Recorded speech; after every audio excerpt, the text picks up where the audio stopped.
लेकिन अब मुझे ऐसे लग रहा है जैसे सभी इत्तेहाद नहीं, वो सॉरी, एहतजाज करते हुए दिख रही हैं। अब लग रहा है कि ये पूरी की पूरी पीडीएम एहतजाज करेगी। पाकिस्तान का वज़ीर आज़म रहा है, उससे इज़्ज़त वाला मामला होना चाहिए। हर जगह यही होता है, वो हर इदारा। बिस्मिल्लाहिर्रहमानिर्रहीम, अस्सलाम वालेकुम नाज़रीन इकराम, मैं हूं अब्दुल बासित स्वाति और आप देख रहे हैं मेरा डिजिटल चैनल।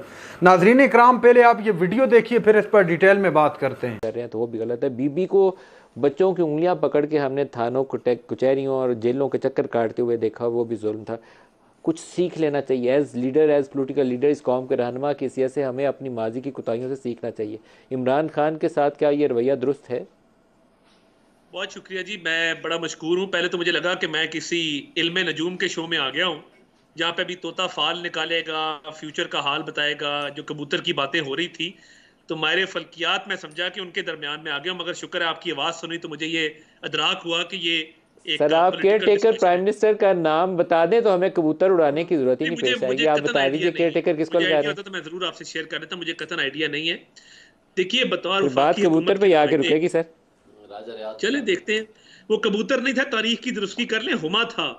इक़्तिदार का हुमा सर पे बैठता है, कबूतर नहीं बैठा करता। अच्छा, बहरहाल कतई नज़र इस बात से मैं बड़ा हाँ, वो क्लियर हूँ पता है कि यहाँ पर यही होंगे, वो हुमा वाले लोग भी चले गए और वो जमाने भी चले गए।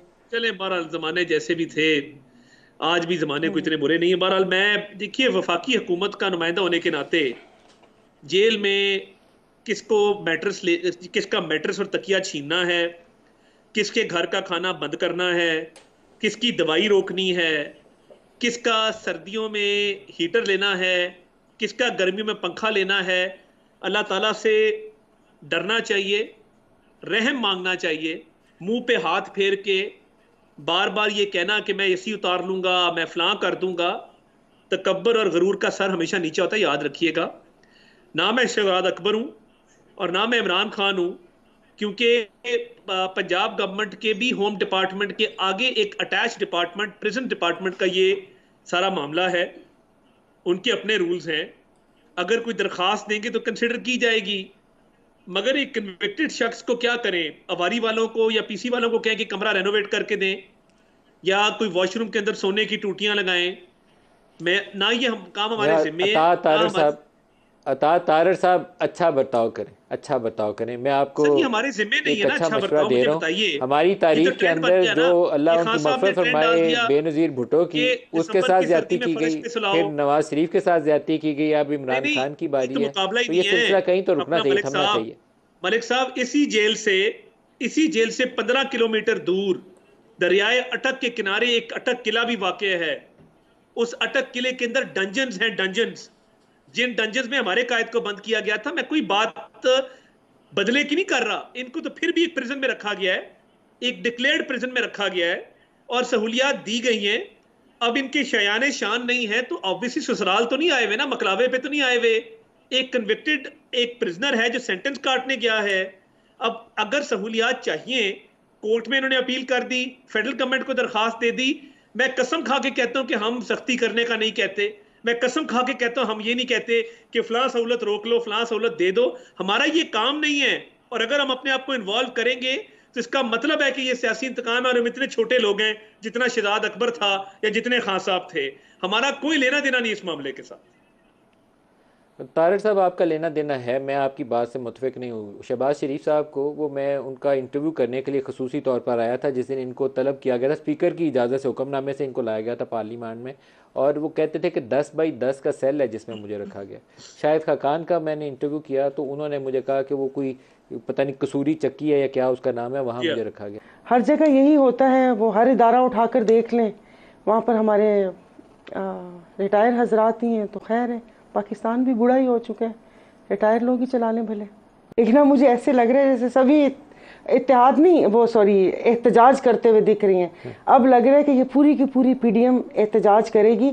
उसकी थोड़ी सी मिसाल आज कल आपने देख ली कि थोड़े से शिकवाए स्टार्ट हो गए हैं। लेकिन आपने तो जो पेशगोई की है उसके मुताबिक तो शहबाज शरीफ का आप कह रही हैं एहतसाब शुरू होने वाला है पंजाब में। सर, ये बहुत पहले एक पीर साहब की प्रेडिक्शन थी जो आपको लगता है पूरी होने जा रही है। नहीं, अब देखें अब क्या होता है आगे। लेकिन मैं शोएब साहब से पूछ लूं अगली बात, या अभी आपने कुछ और बात बतानी है? किसी के कुछ भी नहीं आएगा। वो कहते हैं ना कि जिस वक्त आप अपने खैमे में मैंने आपके प्रोग्राम में कहा था कि हम अपने खैमे में ऊँट घुसा लेते हैं और फिर उसके बाद जब वो ऊँट इनको निकाल देते हैं तो ये उससे गबी ऊँट ढूंढते हैं उसके कंधों पे सवार होकर अपना खैमा लेने के लिए। शुएब साहब, क्या होने जा रहा है पाकिस्तान में? कल हुकूमत ने मुद्दत पूरी करनी है, आज तक पता ही नहीं है केयर टेकर किसने आना। देखें, एक बात सिर्फ जवाब दे के तारड़ साहब का, जो उन्होंने कहा कि डिफ़ॉल्ट से बचाया, भाई डिफ़ॉल्ट से अभी आपने बचाया नहीं, डिफ़ॉल्ट को डिले किया।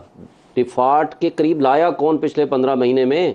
पूरे इंटरनेशनल इंडिकेटर्स आप उठा लें, जहां मैक्सिमम 5% चांस ऑफ डिफ़ॉल्ट था, आपके डिफेंस मिनिस्टर कहते हैं कि हम डिफ़ॉल्ट कर चुके हैं प्रैक्टिकली। और दूसरी बात, जो चोरी की बात कर रहे हैं, चोरी किसने की? मरियम नवाज़ ने, आसिफ अली जरदारी ने, यूसुफ गिलानी और नवाज शरीफ ने, जिन्होंने खिलाफ ज़ाब्ता खिलाफ कानून गाड़ियाँ ली। और चोरी जो होती है वो है जो आपके सामने बने रेफरेंसेस, जिसको उठा करके नैब लॉ अमेंडमेंट करके आपने ख़त्म कर दिया। हाँ, जिसने कानून कायदे के मुताबिक प्रोसीड किया, चीज़ें ली, आपने एक मुतासिब जज को बीच में डाल के, आपने उसको मोहरा बना के, निज़ाम इंसाफ का दोहरा मेयार बना के, आपने एक साबिक प्राइम मिनिस्टर का मुकाबला नहीं कर सकते थे। पॉलिटिक्स में इलेक्शन कमीशन को तफसील नहीं बताई, उसका एक मिसिंग लिंक हमने है। आपको आप आर्ग्यू करते हैं कि बताया है हमने, कल हमारा केस आपने टैक्स अथॉरिटीज को किया हुआ है, लेकिन हमने बताया है, let it be finalised by the court. लेकिन जब आप चोरी की बात करते हैं, चोरी वो है जो आपने केयर टेकर पे चीजें ली हैं, लड़ाई में टाइम निकल जाए, केयर टेकर पे आ जाए। अब मैं केयर टेकर की बात करता हूं। देखें, केयर टेकर हमें वो लाना, पहली बात तो यह है कि अब ये जो डिसॉल्व कर रहे हैं असम्बली, मुझे बताएं, पिछले 6 महीने से, हमारे 8 महीने से सुन सुन के कान पक गए हैं कि जी असम्बली गलत डिसॉल्व हुई। ये 3 दिन पहले डिसॉल्व करना तो बदनीयती, इसके अलावा और क्या हो सकती है? ये तो एक इसलिए रखा गया था कि किसी भी स्टेज पे प्राइम मिनिस्टर या चीफ मिनिस्टर डिसॉल्व कर सकता है, ठीक है, आईनी तौर पर हक है। लेकिन आप 2 दिन या 3 दिन पहले डिसॉल्व करने का मकसद ये है कि ताकि आपको 90 डेज मिल जाएं। 90 सिर्फ नहीं है, 4 महीने तो हल्का बंदी वाले हैं, इलेक्शन तो गए आगे, फिर इलेक्शन गए, तो ये आइन की कौन सी शिक को आप अमल दरामद कर रहे हैं? तो इसका मतलब है कि चूंकि पॉलिटिकल साइड पे आपने देख लिया, आप खान का और पीटीआई का मुकाबला नहीं कर सकते, आपने फ्रॉडुलेंटली। अब मुझे बताएं, 30 अप्रैल को खत्म हो गया था ना प्रोसेस ऑफ सेंसस को आप नोटिफाई करने का मकसद ये है कि 4-6 माह इलेक्शन और आगे चले जाए, इसके अलावा कोई मकसद नहीं। इलेक्शन से फरार का रास्ता है। नदीम भाई मुझे बताएं, 6 माह के बाद क्या गारंटी है कि ये 2 साल पे नहीं जाएगा, ये 4 साल पे नहीं जाएगा? तारिक साहब से पूछें, ब्रेक से वापस। मेरा ख्याल है कि ये आइन पे अमल दरामद करें, और अगर इन्होंने 90 दिन से ज्यादा डिले करने की कोशिश की, हम कोर्ट में जाएंगे और इसको। नाज़रीन कराम, आपने वीडियो देखी जिसमें अता तारड़ साहब, सायरा बानो साहिबा और नदीम मलिक साहब के शो में तशरीफ़ फरमा थे और तस्करा कर रहे थे जो इमरान खान की हालिया गिरफ्तारी हुई, और गिरफ्तारी के बाद जो इमरान खान के साथ बर्ताव बरता जा रहा है उस हवाले से। एक तो नदीम मलिक साहब ने माजी के कुछ वाक़यात को सामने रखा कि जुल्फ़िकार अली भुट्टो, मोहतरमा बेनज़ीर भुट्टो, नवाज़ शरीफ और इस तरह के बहुत सारे वज़ीर-ए-आज़म जो पाकिस्तान के गुज़रे वज़ीर-ए-आज़म हैं, उनके साथ भी इसी तरह का बर्ताव होता रहा है जो आज इमरान खान के साथ हो रहा है, या जो इमरान खान के लोग आजकल शिकायत कर रहे हैं कि हमारे लीडर के साथ कोई अच्छा बर्ताव नहीं बरता जा रहा। तो इसका ज़िम्मेदार वाज़ेह तौर पर नदीम मलिक साहब ने अता तारड़ साहब को ठहराया कि आप लोग इसके ज़िम्मेदार हैं, आपको ये तब्दीली लानी पड़ेगी। जिस पर अता तारड़ साहब ने कहा कि हम उनके साथ ऐसा कुछ भी नहीं कर रहे, बल्कि वो जेल इंतज़ामिया का काम है। यहाँ पर एक 2 चीज़ें मैं वाज़ेह बता दूँ। जब नवाज़ शरीफ साहब को जेल में रखा गया था तो मुस्लिम लीग नून कहती थी कि ये जो बुरा बर्ताव बरता जा रहा है नवाज़ शरीफ साहब के साथ, तो इसका सारा ज़िम्मेदार इमरान खान है। हालांकि उस वक्त भी पुलिस के ही अंडर थी वो जेलें, वो मामलात, वो सारा कुछ पुलिस ही उनको देख रही थी। और आज जब इमरान खान गिरफ्तार हैं तो अता तारड़ साहब कह रहे हैं वो तो पुलिस के हाथ में, हमारा तो कोई काम ही नहीं है। तो ये दोहरा मेयार है, इसलिए दोहरा मेयार है कि जब इमरान खान गिरफ्तार हैं तो आप कहें कि पुलिस का अख्तियार है और ये जेल के जो कस्टोडियन हैं उनके अख्तियार में है सारा कुछ। और जब नवाज़ शरीफ गिरफ्तार थे तब आप कह रहे थे कि इसका ज़िम्मेदार इमरान खान है।